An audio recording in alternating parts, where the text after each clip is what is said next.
Don't touch mine.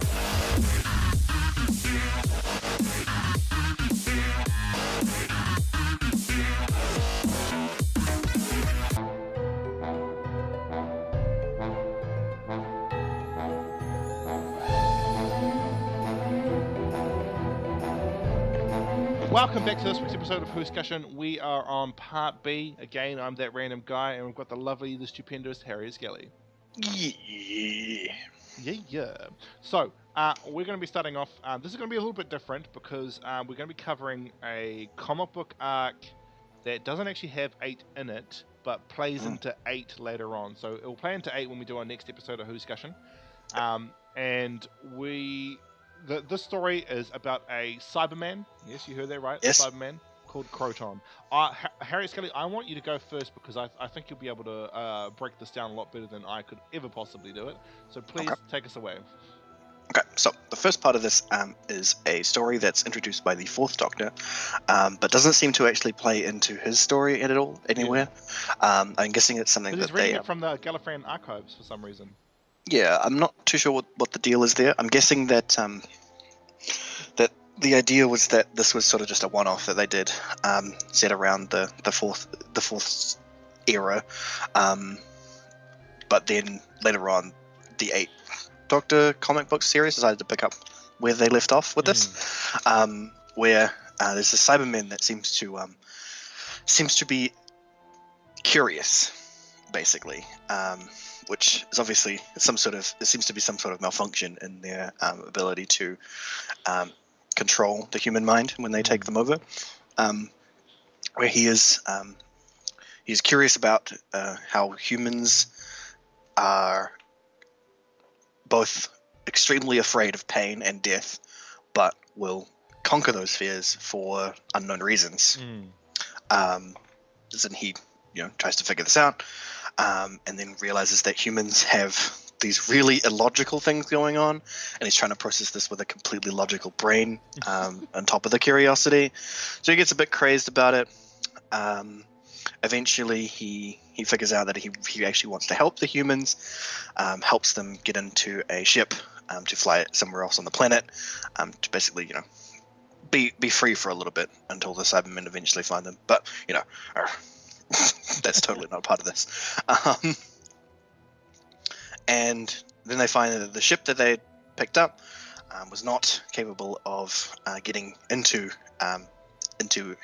space to be able to search for a habitable planet.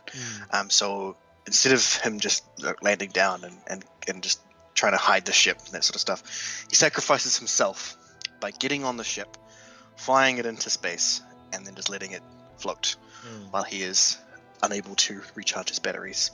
That is the end of that story.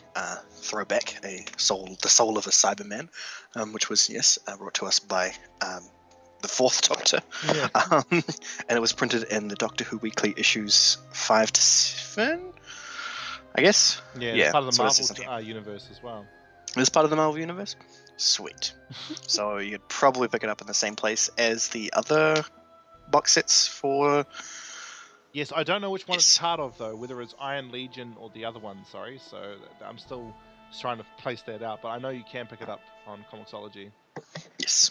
And then the next story, the 8th Doctor story, which comes directly after The Fallen, is the continuation of this story, where we're not sure what's happened between him being in that ship, losing his batteries. He is apparently managed to get to a planet, or at least it seems to be. Yeah, he's landed on a random planet. It seems to be a different planet, at least. That seems to be very from, of course, without color in this comic, you can't really tell whether it's like a desert planet or what. But it does seem to be sort of Egyptian-esque with the palm trees and the temples and stuff going on. Even they're like dressed. They've got like elaborate headdresses. Yeah, but I think that's because of the Cyberman being there. I think that they may have started worshipping him. Because he is a badass in the story. So yeah, because he is so a badass. But I mean, like the part of this is that Sontarans show up on this planet that he's found himself on, and they want to kill the humans that are there, of course, because that's what they do, and want to colonize it. The humans that they come in contact with, try to offer peace and stuff, and the Sontarans like, yo, lol, no, and they were like, show us your greatest fighter, that sort of stuff. And they're like, no, we're not going to bring him out. And then after they attack this guy, okay, he's coming out. I love when that Sontaran he like backhands that person. Yeah. And they're like, okay, that's it. Kroton's coming out. Yeah. Jumps out and then just runs at them with his pole and then just wrecks them. Just wrecks them all. It's so good. It is a fantastic. It's so beautiful to see a Cyberman beat up Sontarans. It is actually. And he's like kung fu legend as well. He uses like kung fu maneuvers. It's crazy. Yeah, he's like, it's so great. And then fights a tank as well. He goes toe to toe with it as well. It's amazing. Yeah, the Sontaran tank is so good. It is a really great comic story. Even just without being a Doctor Who fan, it's hilarious to watch. That I wish that Kroton was like a superhero in Marvel as well. Yeah. Like, it would be great. Just like this random alien cyborg that goes from planet to planet saving humans from random alien races. That is a fantastic spin-off material. Why are we getting this? Why are we not getting that we should have got the Adventures of Kroton instead of Class. That's what we should have got. Hashtag should have got that instead. I mean, we don't know about what Class is going to be about yet, so maybe not, but still, I'm probably going to recommend Kroton. But anyway, yeah, he just completely devastates this Sontaran Armada. That the only real thing that they did was show up really and beat this one guy up. Like they hadn't even got around to fighting them or anything. He just straight up is like, all right, you hit one of my friends, I'm gonna kill all of you. They haven't like decided to do an invasion plan or anything, and he starts like kicking their ass. And I love how he goes, all right, if they were a Cyberman, they'd land over here. But since they're not Cybermen, they're probably at the top of this hill. And he goes to the top of that hill, and there's that tank, and he's like, "What's up?" Boom, boom. Yeah, and then just flips it off a hill, and then he finds the ship, and he's like, "Oh, okay, it's not just a scout ship. It must be a colonization ship." He's like, "Okay, beat up the guards, beat everybody else inside." Finds the clone pods. They got a full invasion force, and then he's all like, "All right, I'm gonna blow this up," and then he blows it up. And then, like, because the bioenergy that's being transferred to the Sontarans, the ones that are left behind are all dead. And then he like comes back and everyone. So brutally though, like they start melting. That one Sontaran that's like puking out his face. I was like, whoa! Yeah, you could not do that on TV. It really got crazy. And then he comes back to the place, and there's like this like woman that comes up and is all like, "I want to hug you. Blah. I know I cannot absolutely ever do anything with you because you're totally a robot man, but I love you." And he's all like, and then he walks into the sunset. But it's like, it's so Western. Like, yeah, exactly. Totally. It's like a Western, man. He's the sheriff, like, and the bad gang turns up to the town. We're all here to take this town, boy. And then Kroton turns out, diddle-diddle-doo, but he uses kung fu instead of a revolver. Yeah, and he wrecks them all, and that's it. And then they were like, how did you beat us? And they're like, because I'm the law. And then he walks into the sunset. It's so cool. And I think the one thing that really pushes home the Western ideal as well as, the whole like Wild Wild West scenario is when that woman who's in love with him, he puts his hand against her cheek, and he goes, "I remember a bit of time." And then he flashes back to when he had a human hand. Somebody else. I was like, that is so a cowboy film. I remember a bit of time before all this craziness here in the Wild West. And it's so great. Kroton is an amazing character. And that, I think, my favorite panel from Kroton so far, because obviously he's going to join the 8th Doctor, is, otherwise why would he be in this The Glorious Dead comic book hardcover, is I love that Kroton, he's sitting on that hill, and that human goes to kill him, and he's going to let him. Yeah. He goes to let that human kill him in the first part, and then the human doesn't, and he sits there and he's like, "Why didn't he kill me? I'm his enemy, and he should have just done it." And then when that cyber troop, that army turns up, and they go kill Pindar, the human that he just saved, he loses control and kills all of them in like 10 seconds. Yeah. And Pindar's like, holy crap! Like, you just killed all these Cybermen. He's like, all right, that's it. I'm saving you. Is there a spaceship we can get? Yeah, they're kind of crap. All right, I'm taking you there right now. Yeah. It's so good. And that is also like a Western story. Like, so good. Because like the bad guy, like he's in a gang, and then like he's like finding like these hostages that these guys have got, and then the gang's like you need to like buckle up and be one of us and stuff. And then he goes off and is like, yeah, I'm totally being one of you guys, and then saves all the hostages, and is like, I'm actually the sheriff of this town now. Yeah, Get out. And then he also in this part, when going off into the spaceship, is an allegory for going off into the sunset, because that's what it is. It's like Butch Cassidy and the Sundance Kid. When they walk off into the sunset, they die. Yeah. And I was like, this is totally echoing that, but like it's not like on the nose. It's so beautiful. Kroton is great. I can't believe, like, I want Big Finish to pick up Kroton so bad. He is amazing. And the one thing I love about this is he has like the existential crisis, but he doesn't like start crying and exploding like New Who Cybermen did when they felt emotions. He just sort of dealt with it and handled the jandal. And I'm just like, why is New Who overtly emotional? Too much anime. Yeah, definitely. Russell T Davies era is so anime that it hurts, man. I'm like, whoa, like especially like the whole love thing with the 10th Doctor. It's bad. Yeah, it's bad, and especially with the 10th Doctor having the spiky hair. I'm like, that is so anime. Like spiky hair and glasses. I'm like, oh my god. So the Kroton's like, he has this existential crisis, and then he chooses a path and he goes down it. He becomes a hero, and not just like any sort of hero, a hero laying down his life for the right thing. And I love that one of the key things that turns Kroton to the side of, I don't want to use this term, but I have to, the side of justice and freedom. I think more like just the side of humanity, really. Yeah, the side of humanity. Hashtag justice and freedom. Kroton, like when he turns to the side, it's that human that's betraying them. And he goes, why are you doing this? And he's just like, I just want to be safe and rich. I don't have to worry about emotions.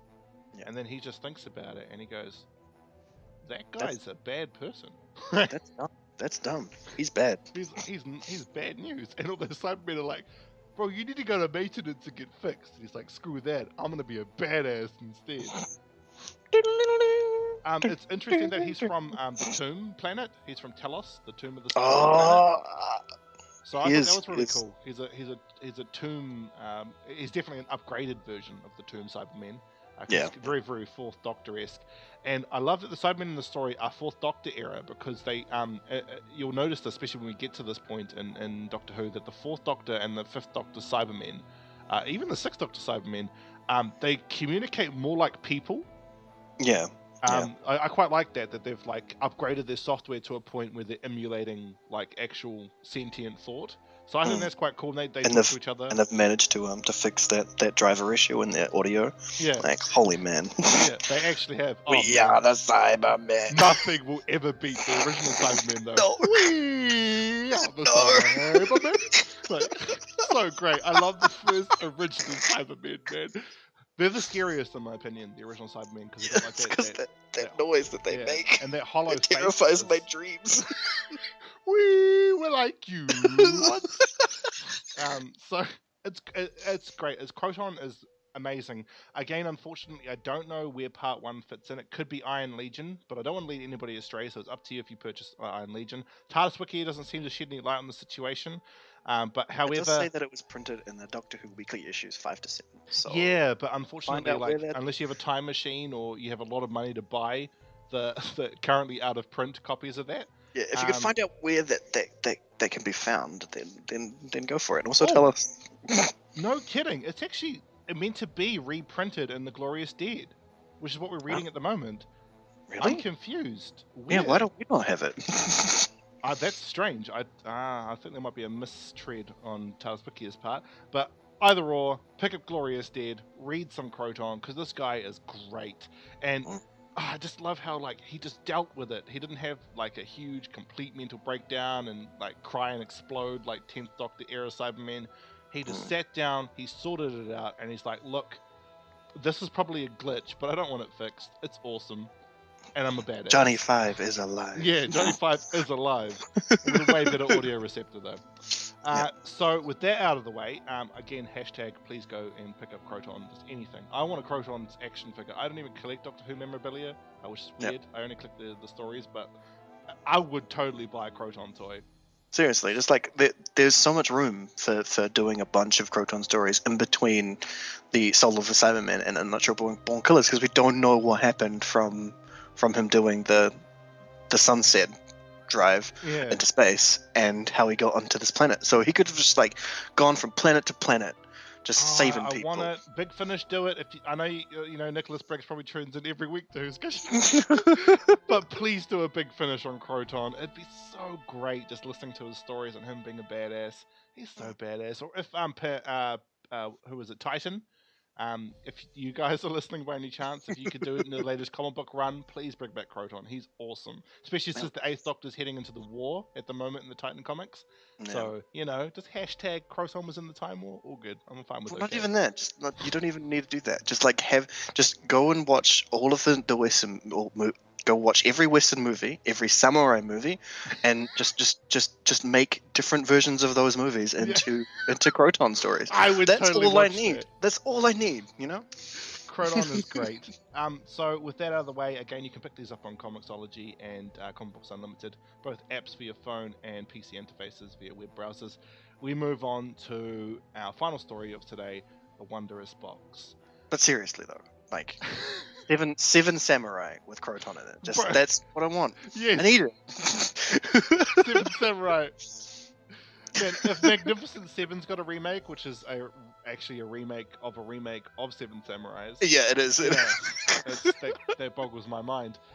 If we could just get a Seven Samurais original remake, medieval Japan with Kroton in it, I'd be okay. It doesn't even need to be medieval Japan. It just needs to be like Kroton being one of the guys in the Magnificent Seven, just a bunch of random aliens turning all that being would be good awesome. Guys. Yeah, just all of them like being from a bad race and being good. Like a Magnificent Seven with a Cyberman, a Dalek, a Sontaran, an Ice Warrior, just going in and being bad. Should so be a Zygon because a Zygon contained its space. Yeah, that would be so good. That would be a magnificent thing.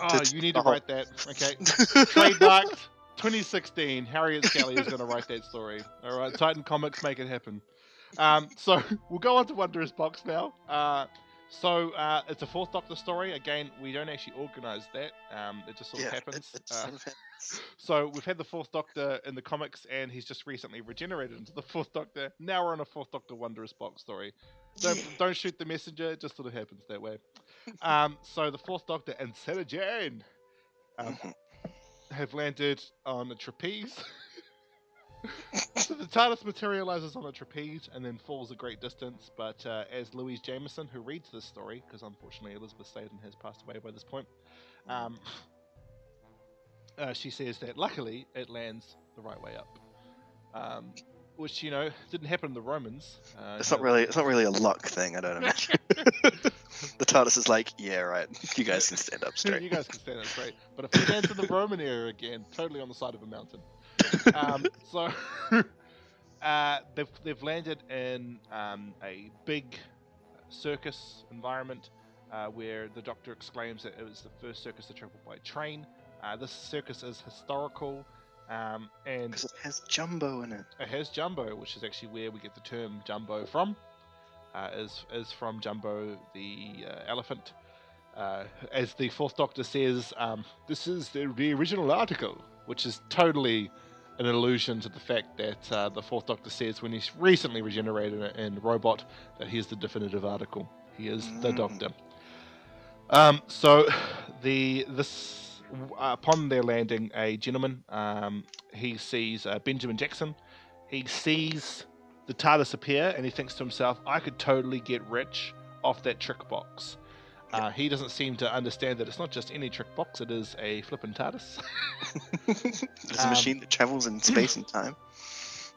So he devises a plan while the Doctor's watching the show, because the Doctor really wants to see this circus. It's something that you can tell the Fourth Doctor's wanted to see for a long time. So he stops listening to Sarah when he's trying to enjoy the show.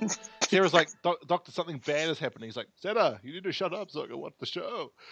So he doesn't actually say that, but he totally implies it. Within the show, a clown, he's doing cartwheels and stuff and tickles the Doctor, which is weird. I don't see any other Doctor being capable of being ticklish except for 4. Like, Yeah. if any Doctor's ticklish, it's 4. No, that makes sense. Yep. So the Fourth Doctor's giggling away, but what's actually happening is this clown has actually stolen the TARDIS key. He gives it to Benjamin Jackson. There's this exchange about the fact that Benjamin Jackson's meant to look after the clown, or is it vice versa? I guess. Yeah. Both ways? Yeah, That's both weird. ways. They're meant to look after each other anyway. They seem like there's like a brother thing Yeah, going on. a brotherhood sort of thing going on. So Benjamin Jackson walks inside the TARDIS, and I love the explanation that Louise Jameson gives about how like his 1800s mind is trying to comprehend like what's inside the box. Yeah. He's having a full-on existential crisis. He's like, "Oh, what am I?" And because he doesn't know what crappy 80s LED screens are, he's trying to wipe the ink off the date display. He's like, I'm gonna rub that off. Oh, that's not ink, I think. So he ends up touching some buttons. He notices that the one thing he manages to understand is that there's the time and date. He's like, oh, that makes sense at least. So he touches some buttons and the machine starts moving. He has a full-on mental breakdown because of this experience. He's like, what's going on?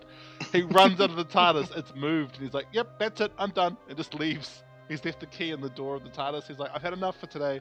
I'm going to go now. And as he leaves, they make note of the fact that Jumbo the elephant has noticed that there is a blue box situated between 2 carriages on the train. And it sniffs at it. It doesn't like the way it smells, so it makes a trumpeting noise. Almost Godzilla-esque, and then he leaves.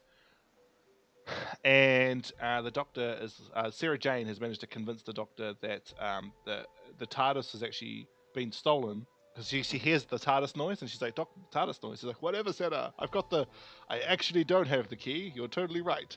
So like, oh no. oh, that's not a good thing. And the Doctor walks out and he's a bit miffed, and I think he's only miffed because Sarah was right the whole time. Yeah. And he That's walks off, he finds out where the TARDIS is, and he goes to move it. And he realizes that he's come to a fateful date within the circus, in which the circus burns down? Yes. Yeah. So anyway, the Doctor tries to save Jumbo, who in this event, historically, Jumbo dies. Historically. So the Doctor is trying to do what the Doctor does best, trying to save people, but the thing is, there's a fixed point. Jumbo's supposed to be dead, and so Jumbo lived to be 24 years old. He was one of the greatest attractions because he was an extremely enormous elephant. Yep. And is where the word Jumbo comes from. The Doctor mentions the fact that he's called that's where the name Jumbo Jets come from, and because of the time period Sarah's from, she's like, I have no idea what you're talking about. What's a Jumbo Jet? They don't exist yet for Sarah. Yep. And so the Doctor tries to save Jumbo, but unfortunately Jumbo does die. So he ends up taking her to see Jumbo in a museum. And he's pretty gutted that he couldn't save Jumbo. It's interesting because, he knows it's a fixed point, that he can't do anything about it. And this is sort of, I like to think of it as a way of like why his later selves are like trying to always, fix fixed points, if you know what I mean. Is because like he wanted to save this animal and he couldn't. And the thing is that like, it's the web of time. It's the Eighth Doctor likes to remind us constantly. The web of time, the web of time, Charlie, web of time. Web of time. And Charlie's like, screw your web of time, Zagreus. So like, yeah. Web of time. Now the thing Doctor, is that why are you saying web of time randomly? I have to. It's in my contract. Web of time. Sarah's trying to think happy thoughts when they're in this museum to get her mind off the fact that she witnessed this animal die, and the Doctor's saying some facts about Jumbo and the fact that his skeleton's actually elsewhere, and they skinned Jumbo to have remnants of him in two different places. It's so 19th century. I don't know why humanity was so weird back then. We were very strange creatures in the 19th century. Yes, Like the fact that we used to make cigars out of Egyptian mummies. Yuck. So yes, so the Doctor's I wouldn't say distraught, but he is saddened by this event, and probably even more frustrated that he tried to change a fixed event, knowing that he can't. So it's a somber story. Again, it's one of those ones we can listen to for free on the Big Finish SoundCloud, but you can alternatively get Volume 3 as a box set with significantly better audio from the Big Finish app and their website, digitally and physically. Is there anything you want to add, Harriet Scully, to Part B? Well, just that that this is a mistake that the Doctor will frequently make, is the attempt to change the past when he can't. Yeah. Really, it's I guess it's just his thing. Is trying to change what cannot be changed. That's the thing that gets. I guess that's the thing that. Yeah, that's the thing that gets him the most, is that he has the ability to travel in time, but he cannot change things that matter. Exactly. Do you think it might be something he picked up from Barbara during the Aztecs? Because he says to her indefinitely, "You can't change fixed points." He's like, "You can't." I think it is something that grows into him, is the willingness and the want to change what cannot be changed. Is something that he got from Barbara, forced in from Susan and Ian, and then every companion ever since is just forced it even further into him. Is he should try to change things at the very least, which is something that he does. He tries and mostly fails. Yeah, or makes it significantly worse. Either or. It makes it really, really worse. Yeah. So that brings us to an end of Whoscussion for this week. Thank you, everybody, for listening, and we hope you're having a brilliant week. Just before we go, Harriet Scully and I will be taking a 2-week hiatus. Yes. So, actually, probably, if I think about it, it will probably be 3-week hiatus, because we can't do next weekend. Well, next weekend we're going to do a shorter episode. Yes. Sorry, my apologies. There'll be a shorter episode next weekend. We will probably do only one part, probably a part B in total. And then the 2 weeks after that, we will not be doing one for those 2 weeks while we're big in Japan. We will indeed be big in Japan. I'm thoroughly looking forward to it. You guys all have a brilliant week. All right.